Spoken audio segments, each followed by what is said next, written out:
Alors cet accord devrait permettre de clarifier une situation et surtout de faire en sorte que la France soit dans la légalité et dans le respect du droit communautaire en l'occurrence.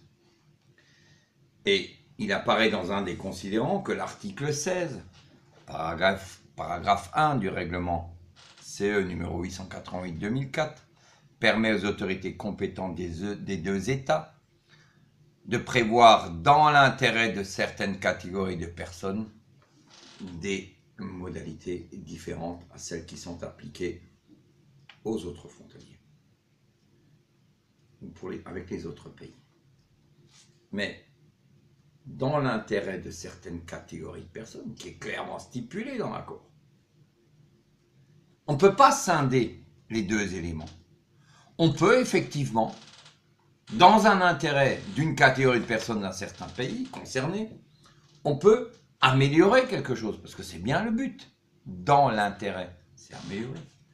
Mais on ne peut pas, dans l'intérêt d'un pays co-signataire qui demande cette exception plutôt, on ne peut pas, dans l'intérêt strictement financier de ce pays, défavoriser la catégorie de personnes concernées. De fait, les faits générateurs qui permettent à nouveau de faire valoir le droit d'option, tels que le changement de situation familiale, je précise, je donne quelques exemples, mariage, divorce, décès d'un conjoint, naissance d'un enfant, etc. Ces éléments-là ont été prévus par le comité mixte. Ce sont des exceptions, ces faits générateurs. C'est très rare. On ne peut pas. Le droit d'option est irrévocable, sauf quelques exceptions. Si le comité mixte a jugé utile d'intégrer ces exceptions, je ne pense pas que ça soit en défaveur des frontaliers concernés. Parce que si le fait de supprimer cette clause liée à la situation familiale était favorable aux frontaliers, il faudrait impérativement que l'ensemble des frontaliers qui résident dans les pays limitrophes à la Suisse, dehors de la France, bénéficient aussi de cet avantage, qui n'en est pas un, bien entendu. Donc là, nous avons clairement, à nouveau, un élément qui permet de prouver que la France, sans cesse, bafoue le principe essentiel, ou en tout cas un des piliers essentiels, de libre circulation des personnes au sein de l'UE ou des pays qui ont signé cet accord de libre circulation, puisque elle tente ici, elle a tenté depuis 2013 d'ailleurs. Depuis 2013, j'ai remarqué qu'il y avait un grave problème. Et la France pense que par cet accord nouveau, en précisant à nouveau ce point, elle peut, les doubles cultures tenant mieux, elle peut simplement dire que c'est maintenant devenu tout à fait légal. On est de nouveau dans une situation tacite où, bien entendu, si personne ne le conteste, la France peut continuer impunément à appliquer cette clause.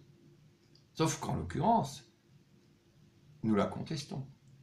Mais il ne me sert strictement à rien de la contester ici devant une petite caméra, de la contester par écrit, de le crier haut et fort partout, ça ne sert à rien du tout.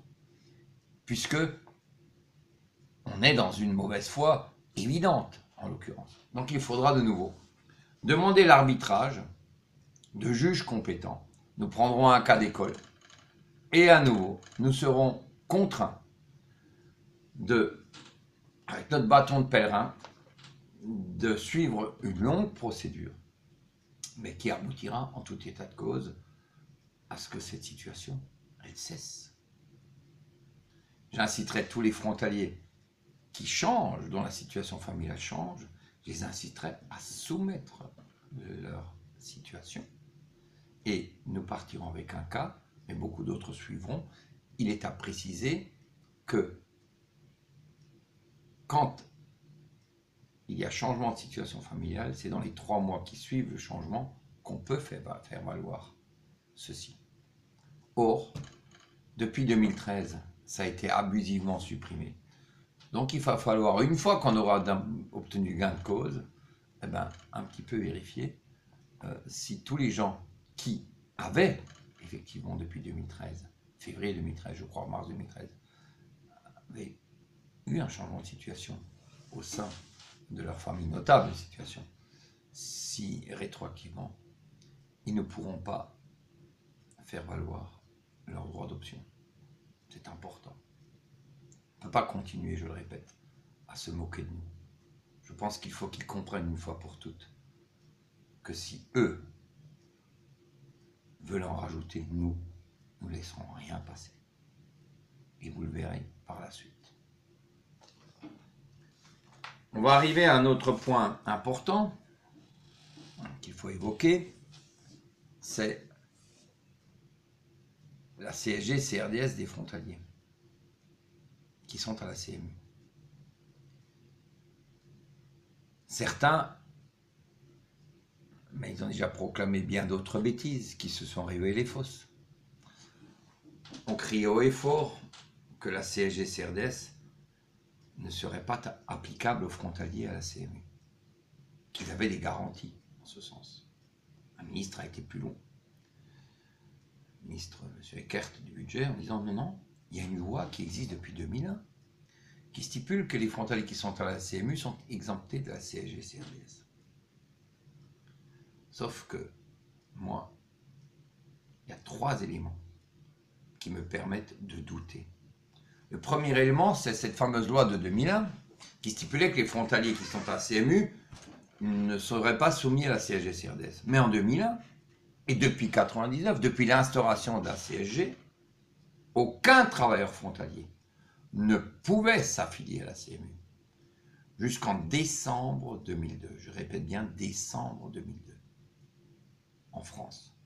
C'est là où la loi a été modifiée. Quelle loi?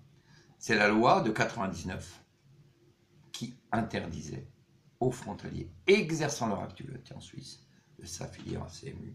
Seuls étaient autorisés à intégrer la CMU les frontaliers qui étaient assurés volontaires avant à la Caisse primaire d'assurance maladie, au niveau de la maladie, avant que la CMU soit instaurée. C'est les seuls. Donc on fait une loi pour des gens qui finalement n'existent pas, ou qui existaient, mais sous bien d'autres conditions. Très bien, on me dirait, mais la loi, c'est la loi, profitons-en. Qu'est-ce que je discute? Ça ne sert à rien du tout. Pour une fois que j'ai une loi qui nous est favorable, et qui est favorable aux frontaliers qui voudraient que ça arrange d'être à la CMU, pourquoi tout simplement? Parce que j'ai un rapport qui a été rédigé par un inspecteur général des finances. Il s'appelle M. Decharrière. Ce rapport, tout le monde peut le télécharger, il est public. Rapport là, sur l'assurance maladie des frontaliers, Decharrière, par l'IGAS. Mais ce M. Decharrière a clairement stipulé, je crois que c'est en page 28, que si le Conseil constitutionnel français devait répondre à la question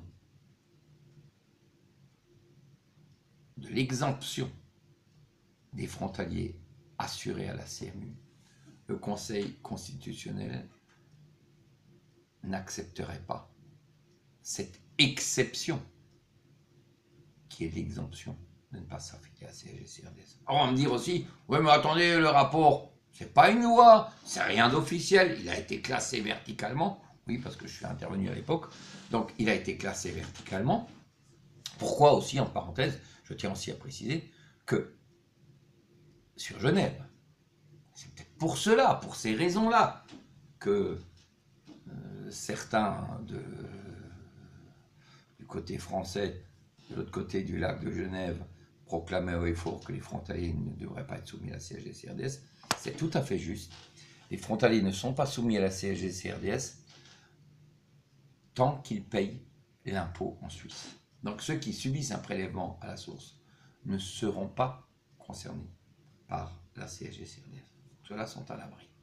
Et certes, il y en a beaucoup dans le canton de Genève, pas dans le canton de Vaud, pas dans le canton de Neuchâtel, pas dans le canton de Jura, etc., etc. Chez nous, en dehors du canton d'Argovie, eh bien, tous ces gens-là ne sont pas soumis à l'impôt à la source.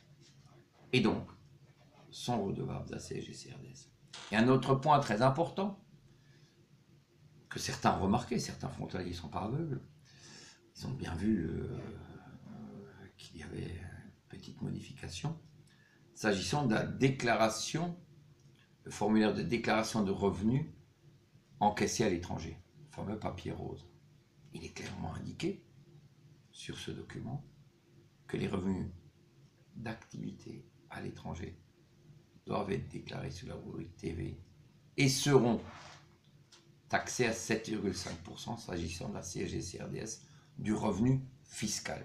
Donc pour moi, à ce jour, il y a en tout état de cause, j'ai déjà écrit, que c'est le cas en France, que les salariés sont soumis à 8% de CSG-CRDS, donc ceux qui exercent en France. Et là, il semble en l'occurrence qu'on parle de 7,5% du revenu net. Mais vous me l'accorderez, c'est encore bien trop élevé, et c'est même supérieur à la cotisation à la CMU. Un dernier point qui me permet de conforter mes doutes, c'est que dès le départ, c'est le ministère des Finances, M. Moscovici, en l'occurrence, qui avait pris ce dossier dans les mains, en complément du ministère des Affaires sociales. Mais les députés avaient été invités au ministère des Finances. C'est là qu'on leur faisait les rapports. Et s'agissant de l'assurance maladie, qui est quand même les affaires sociales, pourquoi un inspecteur général des Finances avait-il été mandaté? Eh bien, devinez pourquoi. Tout simplement parce que j'ai la nette impression qu'on nous réserve une belle surprise, et hélas rétroactive, avec en plus des pénalités, puisqu'on vous répondra, comme c'était le cas pour les retraités. Mais, madame ou monsieur, vous n'aviez qu'à lire. En France, la retraite venant d'étrangers est soumise à CSG-CRDS. Et donc, CSG-CRDS, où elle est soumise, en tout état de cause, fiscalement en France. Et vous n'avez pas payé, donc vous ne devez pas payer, vous n'avez pas respecté cette déclaration, et vous nous devez des pénalités. La France a 3 ans pour encaisser tout ça. Et moi, je soupçonne, très sincèrement, les autorités françaises de tendre un énorme piège aux frontaliers, à la CMU. Raison pour laquelle je suis soulagé. Et hélas, je dis bien 3 fois hélas, uniquement s'agissant des frontaliers qui n'ont jamais fait valoir leur droit d'option en Suisse. C'est là où le bas blesse. C'est là où le bas blesse. Ceux qui ont fait valoir leur droit d'option et qui ne sont pas soumis à l'impôt à la source en Suisse, eux, risquent de devoir passer à la caisse. Pourquoi ils risquent? Parce que nous contestons déjà le paiement de cette CSG-CRDS s'agissant des frontaliers retraités et s'agissant du patrimoine. Je tiens à préciser que pour la CMU, les gens qui sont à la CMU, nous rejoignons pratiquement le dossier des frontaliers retraités qui sont eux aussi assurés au régime d'assurance maladie français, régime de base. Donc, nous avons déjà une petite étape d'avance, et je vous dis dès à présent que ça sera peut-être long, peut-être fastidieux, mais je pense que nos contestations seront en tout état de cause au niveau européen prises en considération et étudiées de très près. Voilà, nous reviendrons au besoin sur d'autres sujets, toujours d'actualité. Moi, j'espère que l'information concernant la CSG-CRDS et le danger qui plane concernant ce sujet, eh ben, l'information va être donnée. Et j'espère surtout me tromper, je le répète, j'espère me tromper, puisque moi, tout ce que je souhaite, c'est que, en plus de la cotisation à la CMU, les frontaliers qui ont opté pour la CMU parce qu'ils ont des revenus trop faibles pour pouvoir payer l'assurance en Suisse, que ces frontaliers-là n'aient pas à payer ce complément. Et tant que la France n'aura pas éclairci ce point d'une manière claire, nette, précise, irrévocable pour l'avenir, pas provisoire, parce que on peut nous dire non aujourd'hui et demain l'introduire. Il faut que ça soit définitif, il faut que ça soit clair, il faut que ça soit établi. Tant que cette situation durera, j'invite vraiment les frontaliers à la CMU de ne pas faire valoir avant la date butoir, donc on a quand même un an, de ne pas faire valoir leur droit d'option. Nous demandons cette réponse. Et ceux pour qui on est, ce serait quand même éventuellement rentable, ou effectivement c'est un peu plus cher, je les invite vivement à quitter la CMU. Je les invite à quitter la CMU et à aller s'assurer en Suisse. Y compris ceux dont les revenus sont faibles. Pourquoi? Parce qu'en Suisse, vous avez droit à une subvention, sous certaines conditions, bien entendu. Mais en Suisse, la personne qui a un revenu faible, ou qui doit assurer plusieurs personnes au sein de sa famille, donc l'assurance maladie a une répercussion importante sur ses finances, cette personne-là a droit à des subventions. Et les frontaliers ont eux aussi droit à cette aide, sous les mêmes conditions, sous les mêmes critères. Et nous veillerons, au niveau du comité de défense des frontaliers, à ce que cette information soit diffusée. Et nous veillerons aussi et nous espérons que nous ne soyons pas les seuls à diffuser cette information, mais que sur l'ensemble de la frontière suisse, tous les frontaliers aient accès à ces informations, y compris les frontaliers qui prennent leur activité en Suisse, qu'ils soient immédiatement informés qu'ils ont un droit d'option, comme d'ailleurs c'est indiqué dans l'accord. Normalement, c'est à la France d'informer. Non. En l'occurrence, la Suisse a aussi une obligation d'informer. Nous l'avons vu, certains cantons ont respecté cette obligation, d'autres, surtout parce qu'il y avait une grande ambiguïté, ils ne l'ont pas fait. Pourquoi il y avait une grande ambiguïté? Pour la bonne et simple raison que la France n'avait pas signé les documents permettant à ses ressortissants de bénéficier d'un droit d'exemption en Suisse. La France a signé qu'en 2003, à effet rétroactif, certes, à juin 2002. Donc certains cantons, à juste titre, disaient, mais attendez, ils n'ont pas de choix, les frontaliers, ils n'ont pas de droit d'option. Ils n'ont pas. Donc il n'y a pas lieu de leur faire signer un papier. Peut-on le reprocher? Ce flou qui a été provoqué par la France, peut-on reprocher à ces autorités cantonales de ne pas, d'avoir hésité avant d'envoyer les documents? Non, absolument pas. Donc, dès le départ, la France était à l'origine de toutes les erreurs dont sont victimes aujourd'hui des milliers et des milliers de frontaliers. Merci et à bientôt.